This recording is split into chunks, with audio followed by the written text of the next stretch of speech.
रे जे प्रवचन देवा करछन्ते से सुदूर पंजाब रो चंडीगढ़ ठारू आछन्ते अनिल चावला महाशय से मो प्रभुंकर जो चरम शास्त्र मो प्रभु निज हस्त रचना करछन्ते अनुवाद करछन्ते आज आपण मानको लाइव टेलीकास्ट रे से देखेबे ताकर सही चरम शास्त्र रो अनुवाद रु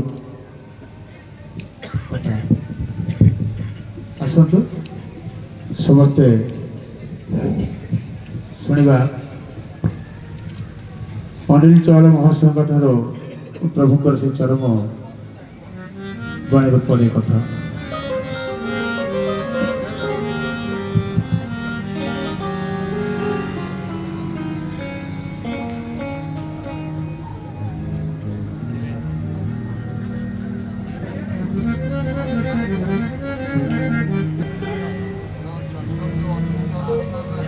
सबसे पहले मैं इस उड़ीसा की पावन भूमि पर जगन्नाथ प्रभु को प्रणाम करता हूं।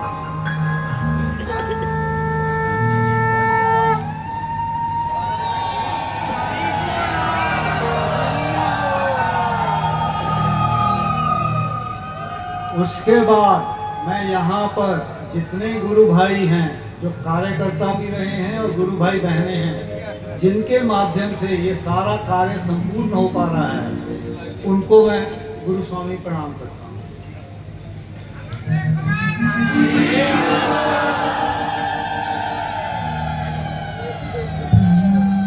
मैं यहाँ पे थोड़ी सी अपनी क्षमा चाहूँगा कि एक तो मैं हिंदी में ही बोल पाऊँगा, मेरे को उड़िया नहीं आती है, और मैं कोई प्रवंचक भी नहीं हूँ कि मैं कोई मतलब कोई किस तरह प्रवचन दिया जाता है मेरे को नहीं पता।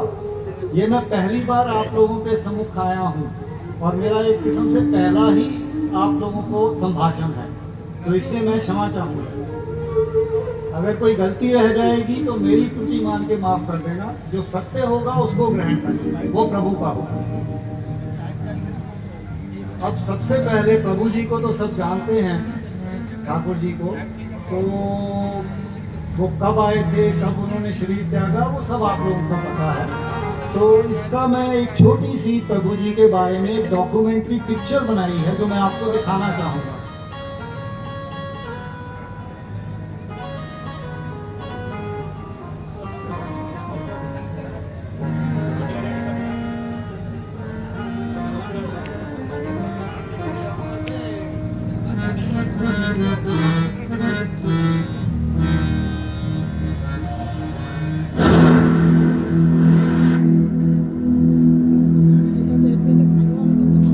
इस पुस्तक की रचना की है।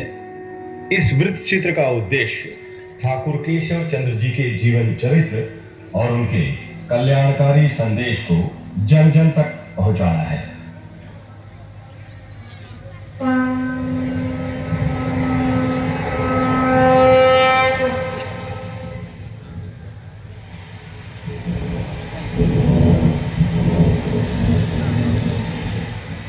बहुत महोरा ग्राम में हम जन्म लेंगे, अछूत कुल में बढ़कर कली खेल खेलेंगे। हमारा नाम होगा केशव, नेत्र देखोगे तू ही। उत्तर में सरस्वती गंगा यमुना होगी वही, जरिया है उसका नाम मन मध्य रखो।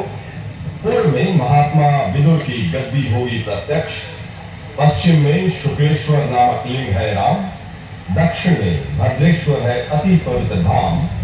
ठाकुर कहकर हमारा मलिक्ष करेंगे हास्य, योगी मुख में उन्हें दूंगा यह कहता हूँ सत्य।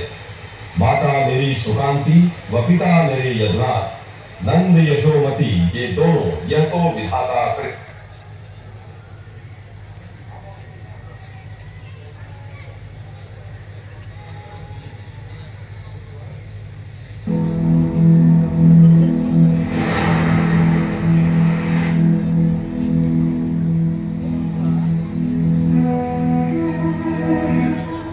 सूचना, ये वृत्त चित्र ठाकुर केशव चंद्र जी के अनन्य भक्त अनिल चावला जी की पुस्तक पर आधारित है। अनिल चावला जी ने अपने संस्मरण ठाकुर जी के परिवार और उनके करीबियों के बयान को लिपिबद्ध करते हुए इस पुस्तक की रचना की है। इस वृत्त चित्र का उद्देश्य ठाकुर केशव चंद्र जी के जीवन चरित्र और उनके कल्याणकारी संदेश को जन जन तक पहुंचाना है।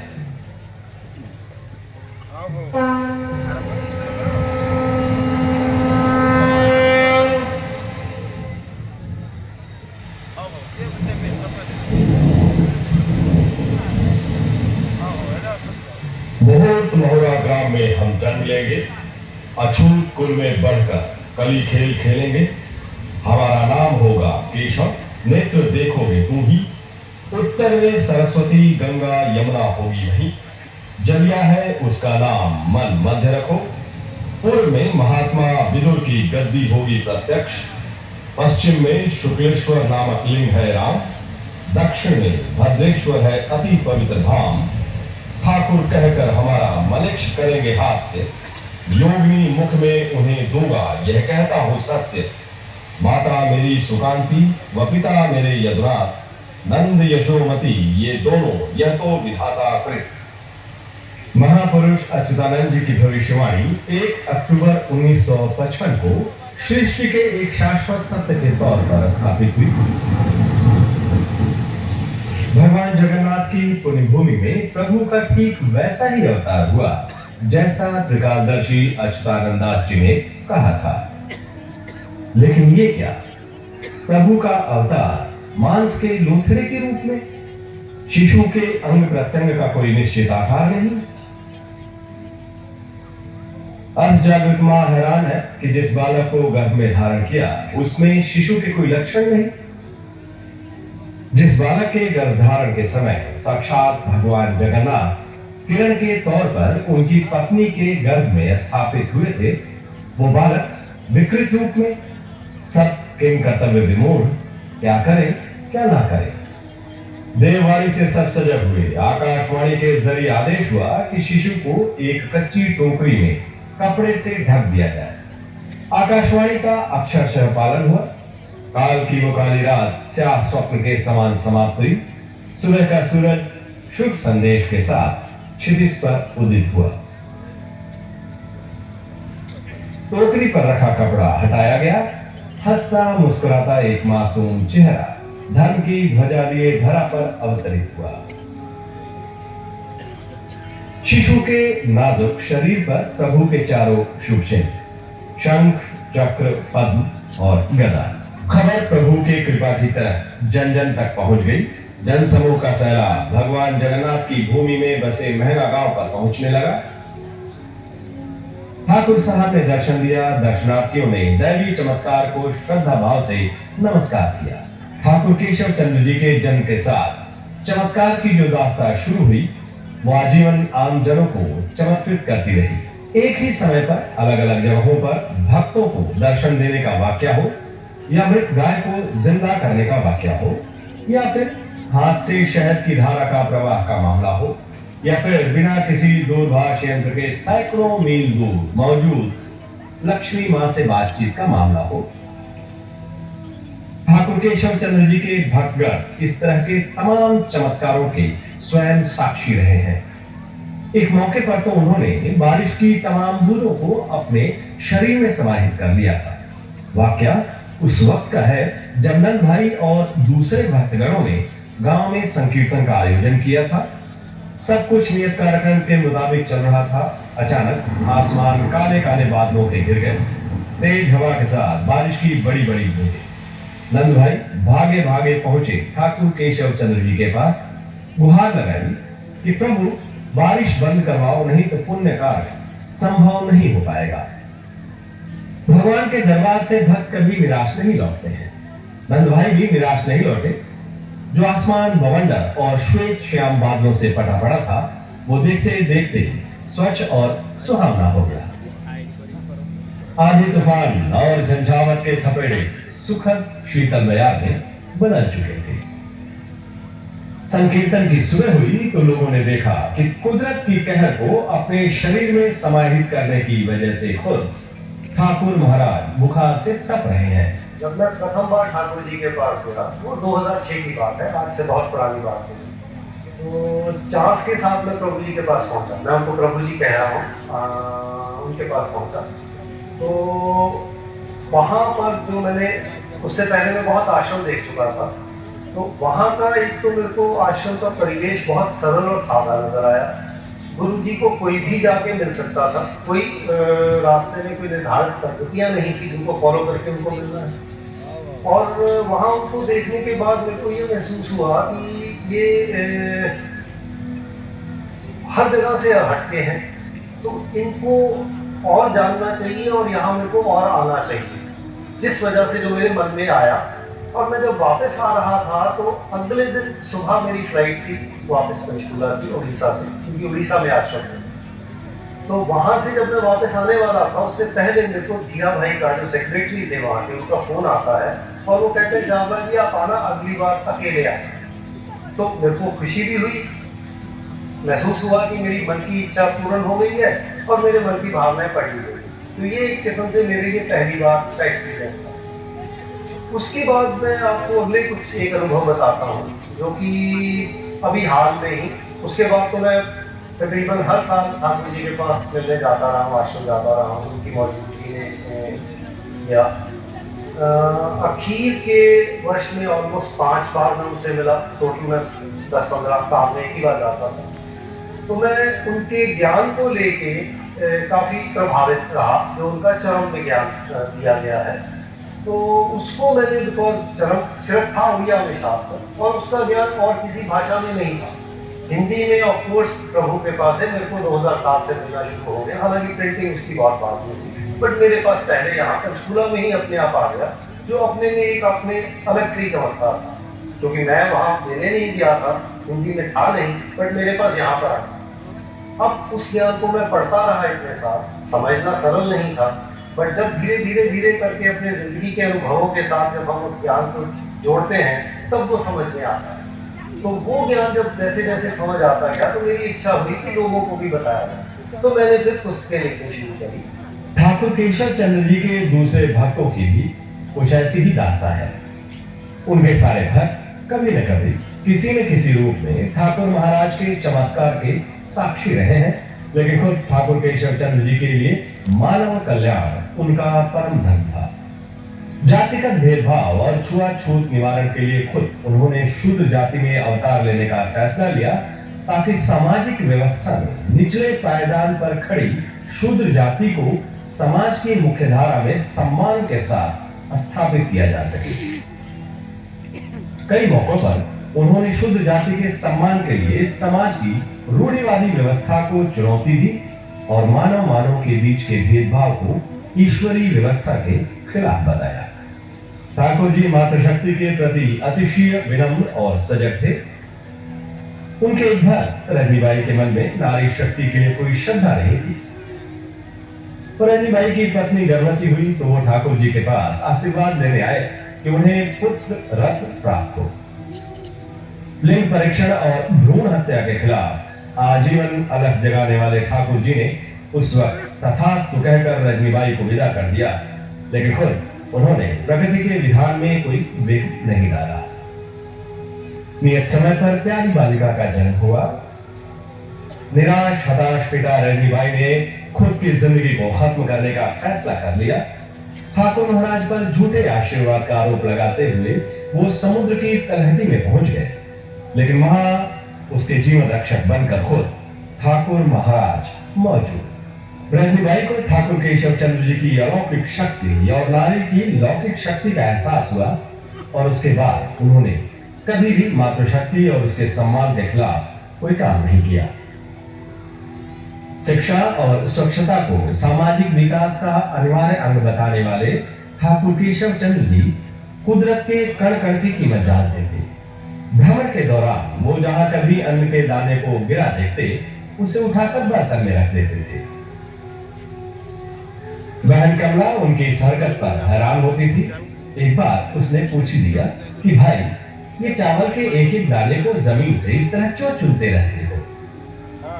ठाकुर जी का जवाब था, इन्हीं निर्जीव दानों की बदौलत हम सब सजीव हैं इनका यूं व्यर्थ जाना संपूर्ण मानव जाति को संकट में डाल सकता है। ठाकुर केशव चंद्र जी प्राकृतिक व्यवस्था के प्रबल पैरोकार थे। यहां तक कि वो वृक्ष से फल को कभी नहीं तोड़ते थे। वो फल के भोग के लिए तब तक इंतजार करते थे जब तक वृक्ष खुद फल उन्हें नहीं सौंप देती थी। लौकिक जीवन में कर्म की महत्ता को रेखांकित करने वाले ठाकुर केशव चंद्र जी पारलौकिक जीवन के कल्याण के लिए सत्य, सदाचार और सत्संग पर बल देते थे। उनके लिए मोक्ष का द्वार सत्कर्म और सद्वचन से खुलता था। उनकी शिक्षाओं का संपूर्ण सार चरम में संकलित है। चरम मानव मन की वो अवस्था है जहां भक्त और भगवान एकाकार हो उठते हैं और आत्मा का परमात्मा से मिलन हो जाता है। मैं और तू का भेद खत्म हो जाता है। ठाकुर केशव चंद्र जी के उसी चरम ज्ञान को उनके भक्तों ने अमरकृत चरम में संकलित किया है। चरम जो है ये एक ऐसा शास्त्र है जो कि जिसके बारे में आज से 500 वर्ष पहले अछूतानंद जी लिख के गए थे, जो उड़ीसा के एक बहुत महान दृष्टा हुए हैं। और उसी हिसाब से चरम धरती पर आया था। और जब ये धरती पर उतरा था उस दिन का जिक्र उन्होंने पहले ही भविष्यवाणी में किया था। और वो उतरना भी एक चमत्कार था। चरम वन ये है चरम जो जिसकी मैं बात कर रहा हूँ। तो पहला चरम आज से 30 वर्ष पहले 93 में आया था। और ये जगतपुर की छत पे ठाकुर जी के द्वारा उन्मोचन किया गया था। और इसमें जब उतरा है 100 के करीब गुरु भाई थे। तो जब ये उन्मोचन किया गया तो दिन का समय था 1:37 और उस समय आकाश से स्वर्ण कणिकाओं की वर्षा होते उन सब गुरु भाइयों ने देखी, जो कि जमीन पर नहीं गिर रही थी और बुझ जाती थी आते आते।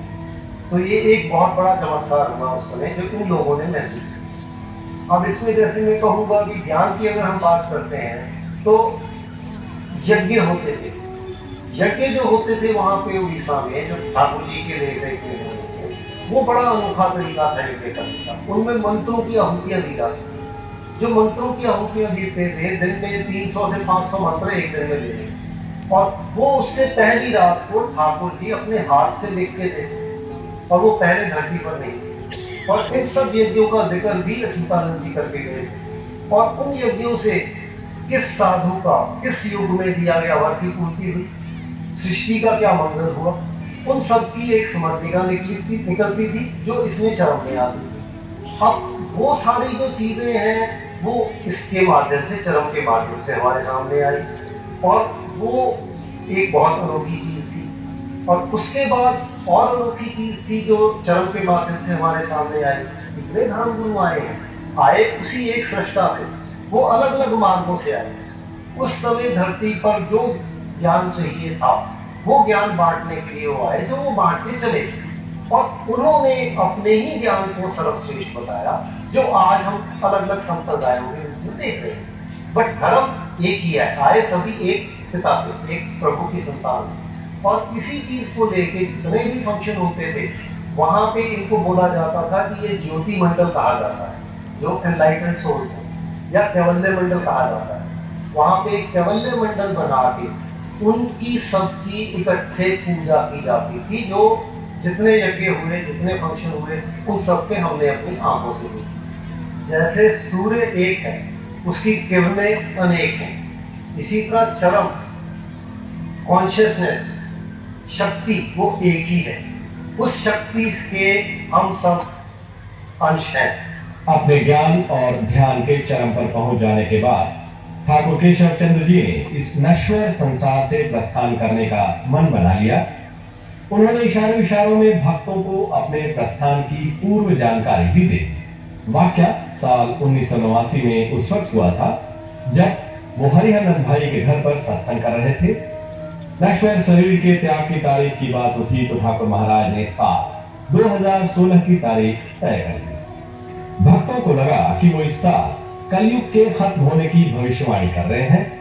लेकिन जब 1 जनवरी 2016 को वो सदा सदा के लिए समाधिस्थ हुए तब सबको पता चला कि उन्होंने तो 27 साल पहले अपने प्रस्थान की तारीख तय कर दी थी। ठाकुर श्री श्री श्री केशव चंद्र जी पर ब्रह्मलीन हो चुके हैं, लेकिन उनके सामाजिक धार्मिक संदेश पथ प्रदर्शक बनकर हमारी चेतना को आलोकित कर रहे हैं। हम सबका कर्तव्य है कि हम उनके जीवन चरित्र, उनकी लौकिक पारलौकिक शिक्षा और संपूर्ण सृष्टि के लिए कल्याणकारी उनके संदेश को जन जन तक पहुंचाने में सहयोग करें। यही उनके प्रति हमारी सच्ची श्रद्धांजलि होगी, यही मानव जाति के प्रति हमारी सच्ची सेवा होगी।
आज मैंने दिखा दी। अब इसके बाद आप सबको पता है कि उड़िया चरम जो है वो कितना महत्वपूर्ण है, उसके कितने क्रमांक आए वो मेरे को बताने की जरूरत नहीं है। 50 क्रमांक आए और 22 वर्षों में आए।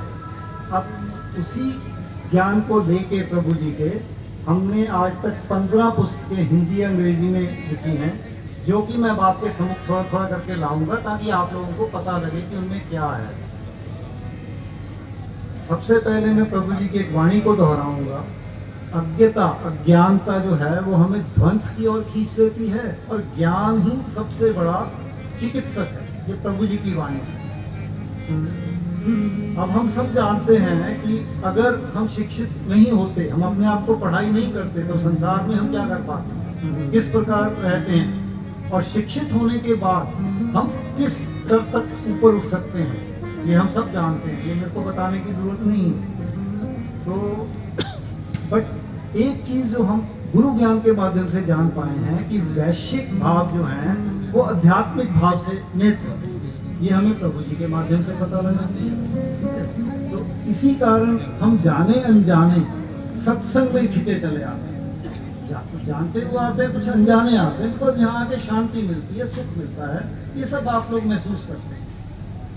लेकिन आज का जो युवा वर्ग है, जो युवा समाज है, वो जल्दी जल्दी इधर ना तो अध्यात्म की तरफ आता है और वो अपने आप को इस तरह से विषयों के पीछे शिक्षित कर रहा है कि वो इसी होड़ में लगा हुआ है कि उसके पास समय ही नहीं है। तो ये जो सारी मैंने ये भी हमें जो है प्रभु जी की एक वाणी है जो उन्होंने अनिवार्य दीपशिखा में लिखी हुई है कि जिसके मोह का बंधन जितना निबिड़, उसको प्रभु उतना ज्यादा दुख और कष्ट उठाते हैं। ये हमें किसके माध्यम से पता लगा? गुरु ज्ञान के माध्यम से पता चला।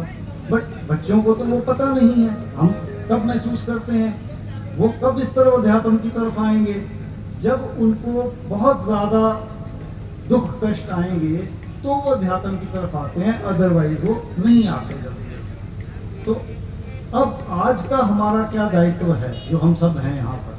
हम अपने जो युवा वर्ग है, जो कल का समाज है, जिसने चरम ज्ञान को भी आगे लेके जाना है, विश्व में लेके जाना है, बिकॉज वो पढ़ाई किस में कर रहे हैं? वो उड़िया में तो पढ़ाई कर रहे हैं, बट हिंदी और अंग्रेजी में मेनली पढ़ाई कर रहे हैं। अब उनको युवा समाज को क्या है, वो जब तक उनको मतलब नहीं समझ आएगा किसी चीज़ का, वो जल्दी जल्दी एक्सेप्ट नहीं करते। तो ये जो पुस्तकें लिखी गई हैं, ये उन्हीं को लक्ष्य करके लिखी गई हैं। इसी वजह से मैं आप लोगों के सम्मुख आया हूँ कि आप लोगों को बता सकूं कि इन पुस्तकों में क्या क्या है, और इन पुस्तकों में कई ऐसे गुप्त रहस्य उजागर किए गए हैं जो शायद आप में से भी कई लोग ना जानते हैं। तो मैं उनके बारे में आपको बताना चाहता हूँ। अब ये सबसे पहली पुस्तक मैं आपसे डिस्कस करूँगा। ये जो है चरम द अल्टीमेट दर्शन के नाम से है, और इसमें क्या क्या लुकायित ज्ञान आया है। इसमें प्रैक्टिकली हम सब जानते हैं लेख किस तरह के आते थे चरम में। जिज्ञासा जिज्ञासु के शीर्षक होते थे, वो चलते थे हर चरम में। किसी में 2 पेज आ गए, किसी में 3 पेज आ गए। इसी तरह तुम्हारा कल्याण, यत्र नार्यस्तु पूज्यते, ये मेरे को बताने की जरूरत नहीं। तुम्हारा कल्याण प्रभु जी की स्वस्थ लिखित वाणी है जो हम रोज पढ़ते हैं। फिर यत्र नार्यस्तु पूज्यते, वो माताओं के लिए, नारियों के लिए मार्गदर्शन। उसके बाद में चरम का प्रच्छद पढ़, हमारा लक्ष्य चरम प्राप्ति, जननी जठर जरायु, इस तरह करके शीर्षकों में अलग अलग लेख आते रहे जो 50 में पूरे हुए हैं। ठीक है, तो वो सारे लेख इस पुस्तक में अंग्रेजी में किसी से 5 लेख हैं, किसी से 4 लेख हैं, किसी से 5 लेख, 7 लेख हैं, इस तरह करके दिए गए हैं। बट ये तो हो गई एक बात। अब इसमें लुकायित क्या है जो उजागर किया गया है, वो मैं आपके सम्मुख आज लाना चाहूँगा। इस पुस्तक में जो पहले 100 पन्ने हैं वो बहुत ही अहमियत रखते हैं। वो पन्नों में सारे चरणों का एक किस्म से निचोड़ के सार निकाला गया है। अब हम सब सुनते हैं ऐसी टर्म, विजेंद्रिय वृत्ति, सतेंद्रिय वृत्ति, मन, चित्त, चैतन्य, ये सब हमें गुरु ज्ञान से पता लगी। बट वो चीजें हैं क्या, कहाँ पर हैं? बुद्धि कहाँ पर है? हमारा बुद्धि का केंद्र चित्त कहाँ पर है? थर्ड आई, जिसको हम यहाँ ब्रेन का सेंटर पॉइंट बोलेंगे, वो हमारे ब्रेन का सेंटर पॉइंट है। तो इस तरह करके उनका सामंजस्य दिया गया है ताकि हमारा युवा समाज उसको समझ पाए कि ये यहाँ पर है। एक तो वो हो गया।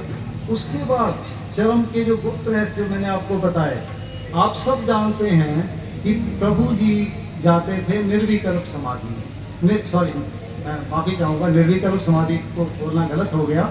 प्रभु जी शरीर छोड़ के दर्शन देने जाते थे। आप लोग सब जानते हैं, तब किवाड़ बंद कर देते थे, किसी को अंदर आने नहीं देते थे। क्या कर रहे थे उनके भक्त लोग, उनको किसी को बताते नहीं थे, बस प्रभु जी गए आ गए, हमें इतना सा पता। उस टाइम वो दर्शन नहीं देते थे। बट आने के बाद वो क्या करते थे, अपनी दर्शन डायरी लिखते थे। अब जो दर्शन डायरी है आप लोगों में से कईयों ने देखी नहीं होगी, ये उसका चित्र है जो मैं आपको दिखा रहा हूँ, दर्शन डायरी का। तो दर्शन डायरी का ये चित्र है।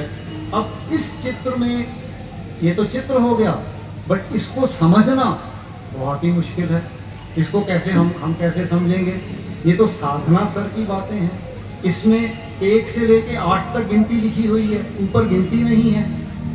ये सब जो दिया गया है, ये हमारे शरीर के साथ कैसे सामंजस्य है वो इसमें दर्शाया गया है।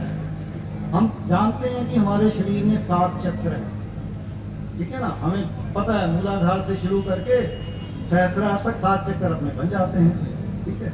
तो ये 7 चक्कर, और 8वां चक्कर हमारा औरा चक्कर है, वो भी लोगों को पता है।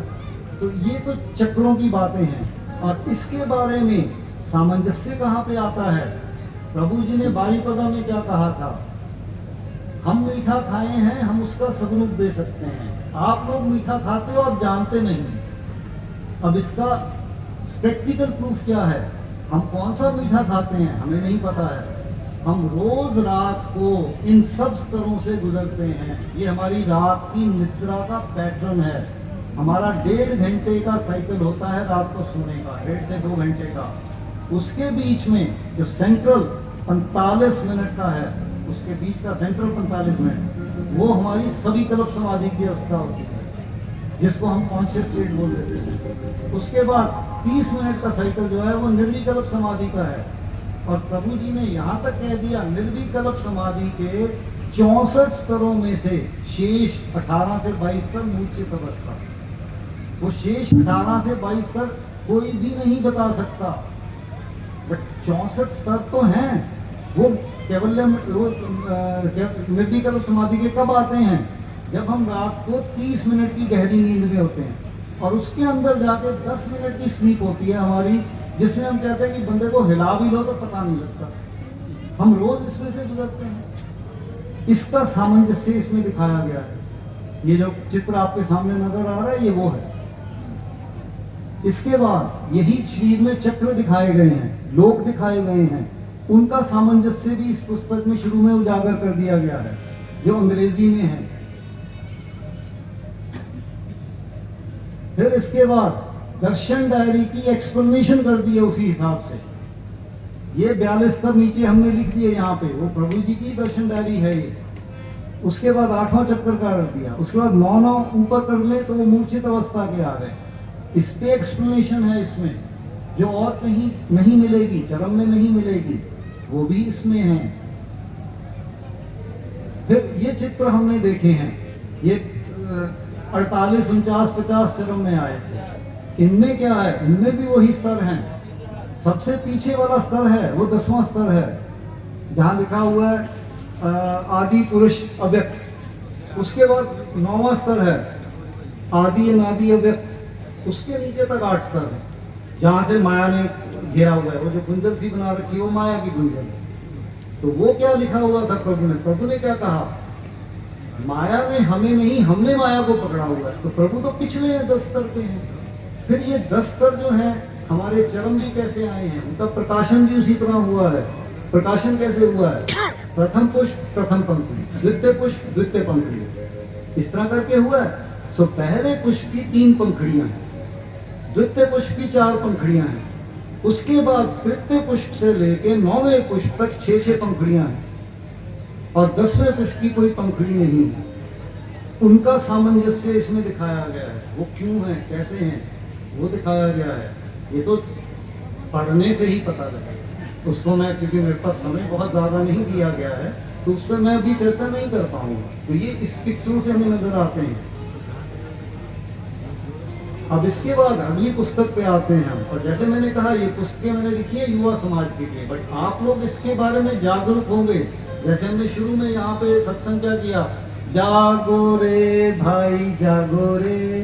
तो ये मैं आपको जागरूक करने आया हूँ कि इनके बारे में भी आप ज्ञान के बारे में जागरूक हो, बिकॉज ज्ञान ही सबसे बड़ा चिकित्सक है, जो शुरू में हमने प्रभु जी की वाणी कही।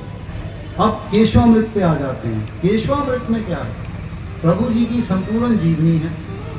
उसमें हमें नजर आ जाता है, जो प्रभु जी ने बालीपदा में क्या कहा था, कि हमने कोई साधना नहीं करी, हमने कोई किताबें नहीं पढ़ी, हमारे कोई गुरु नहीं है। वो दूसरे जन्मी जठर जरायु के दूसरे चैप्टर में लिखा है, मेरा कोई गुरु नहीं है, मेरा कोई शिष्य नहीं है, मैं अविनाशी ब्रह्म हूँ।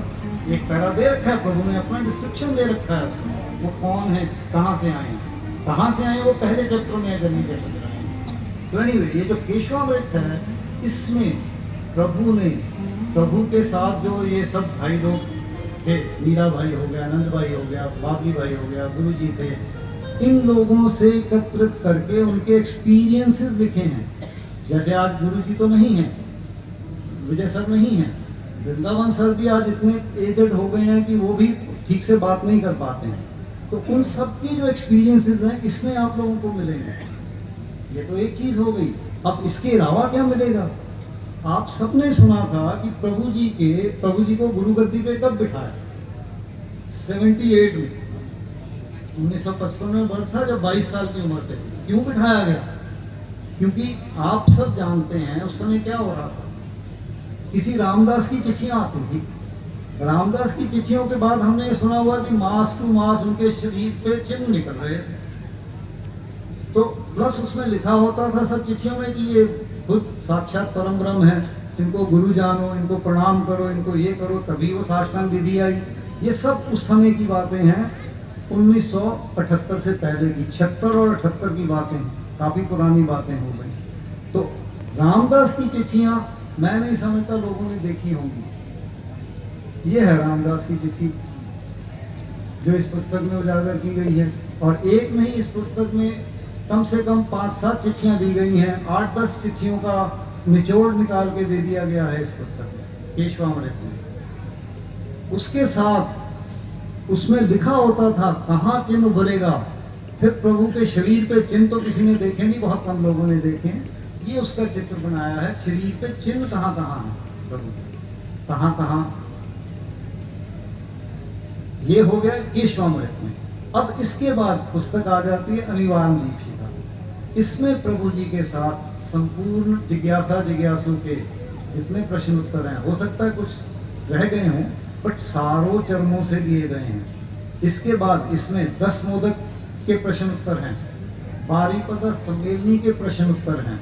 सो एक किस्म से जो प्रभु जी के साथ 1 to 1 प्रश्न उत्तर हैं, वो सब एक पुस्तक में, हिंदी में, अंग्रेजी में, इस पुस्तक के अंदर हैं। और उन प्रश्न उत्तरों की क्या महत्वता है वो आप लोग जानते हैं, बच्चे नहीं जानते जो संसार में जा रहे हैं। तो उनको देने के लिए, उनको पढ़ाने के लिए वो आप बताएंगे और उनको पुस्तक देंगे तो वो पढ़ेंगे, तब समय निकाल के पढ़ेंगे। जब उनके पास अपनी विपदा आएगी या प्रॉब्लम्स आएगी तब पढ़ेंगे।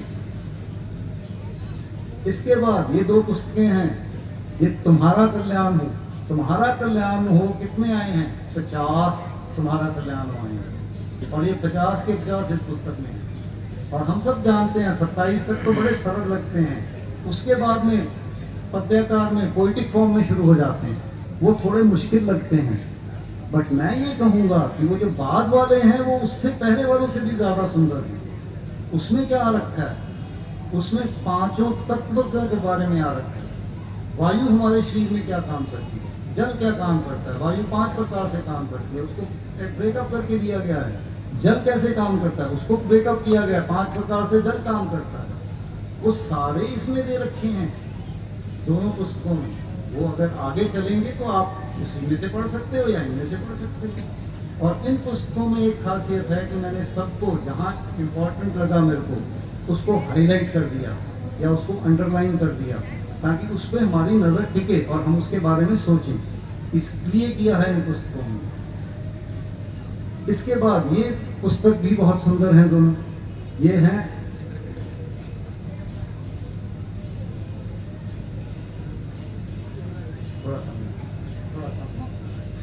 थोड़ा समय मैं और मांग रहा हूँ कि मैं पूरा कर सकूँ। तो इसके बाद ये पुस्तकें हैं मानव शरीर में दर्शन। अब हम तो सब गए प्रभु जी के पास, दर्शन करके आ गए। अर्जुन को उन्होंने विराट रूप में दर्शन करवाए, हमें कैसे दर्शन करवाएंगे? अरे उन्होंने सब दे दिया हमको। यहाँ पर क्या क्या दिया?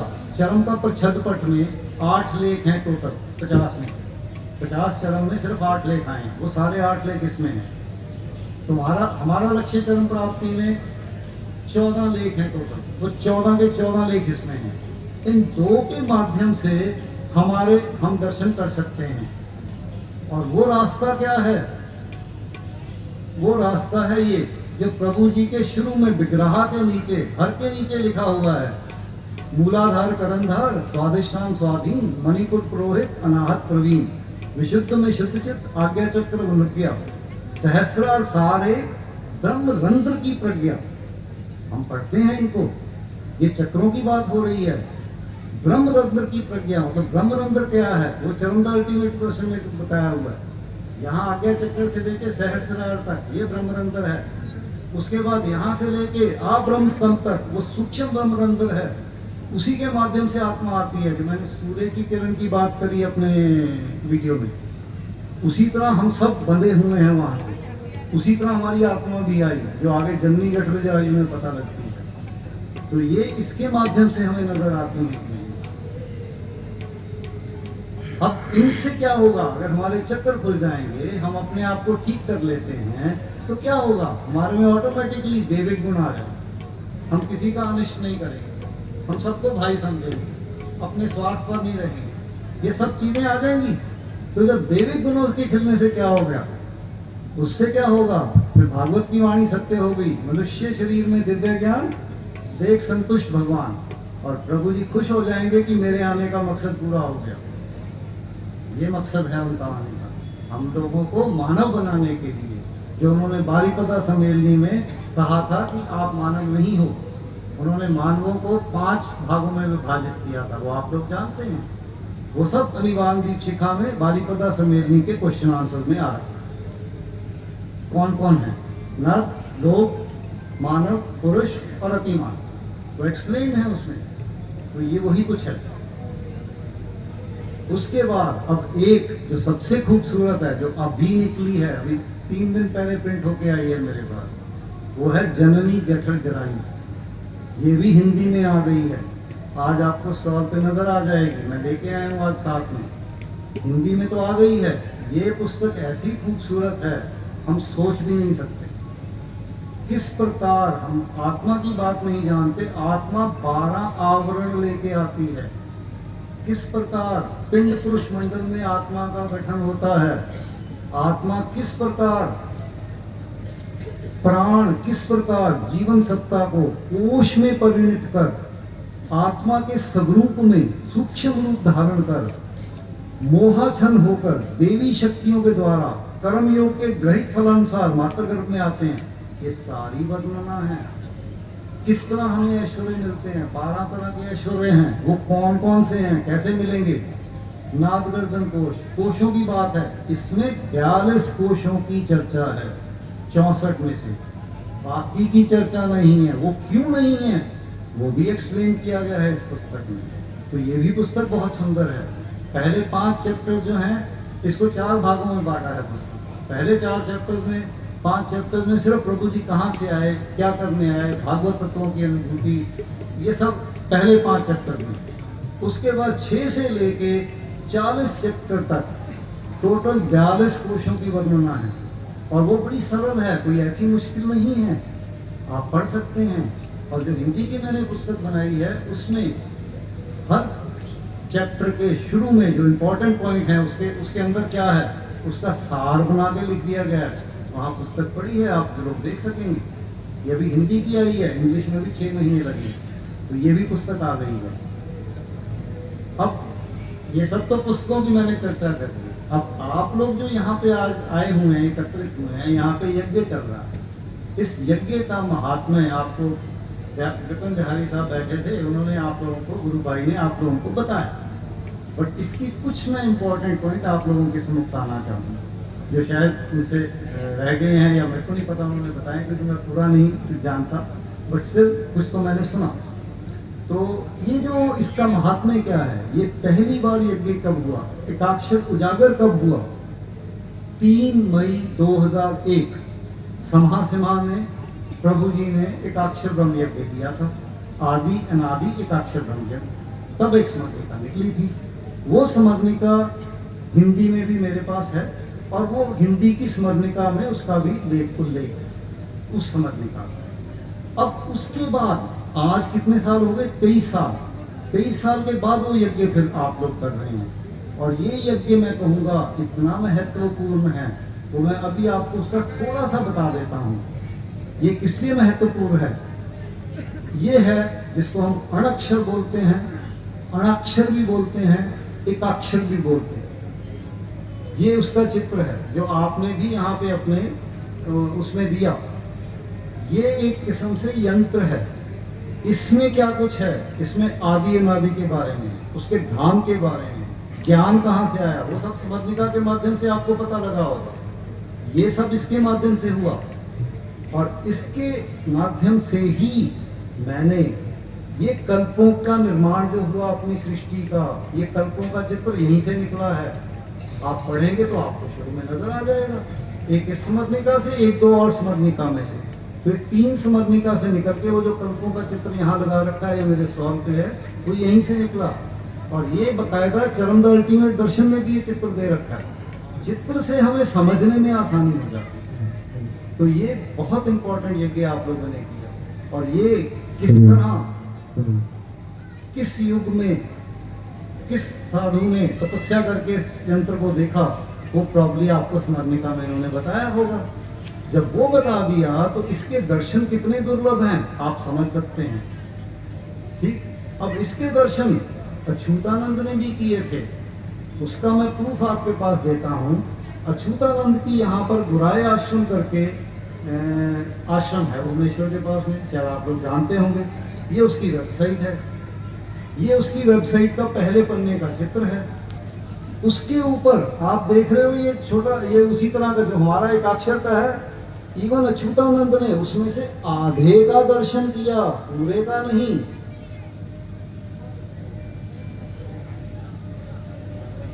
चलो बस मैं 2 मिनट। तो ये अच्युतानंद भी इसका दर्शन नहीं कर पाए, जो कि कितने ऊंचे लेवल के साधु थे, और हम लोग इसका दर्शन कर पा रहे हैं और उस यज्ञ को कर रहे हैं, तो हम कितने भाग्यशाली हुए। और इसमें जो लास्ट में 8 है, इसमें 7,03,42 विष्णु मंडलीय ज्ञान है, तत्व ज्ञान, और उसमें से धरती पे कोई भी साधक 108 से ऊपर नहीं जा सकता। ये इसका महत्व है, ये दीनी स्मरणिका के माध्यम से आता है हमारे सम्मुख में। अब इसके साथ में एक प्रभु की वाणी के साथ में अपने भाषण को शेष करता हूँ। अन्य कोई देश नहीं, केवल भारत। अन्य कोई धर्म नहीं, केवल एकमात्र सनातन मानव धर्म। सत्य, शांति, अहिंसा, प्रेम, दया, क्षमा, धर्म और भ्रातृत्व भाव विश्व में प्रतिष्ठा कर सकता है। ये उसी परम ब्रह्म की वाणी है। तो क्या हमको जो दे के गए हैं, हम काम नहीं करेंगे विश्व में प्रतिष्ठा करने के लिए? ये आप लोगों का सब दायित्व है, और इसी के लिए मैं आप लोगों से अपेक्षा करता हूँ कि आप इसको आगे लेके जाएं। अब इसके साथ मैं फिर अभी 2 दिन यहाँ पर हूँ, कल और परसों। किसी ने भी मेरे से मिलना, मैं यहीं पर हूँगा। उसके बाद मेरे को मिलना तो चंडीगढ़ आ जाइए। प्रणाम।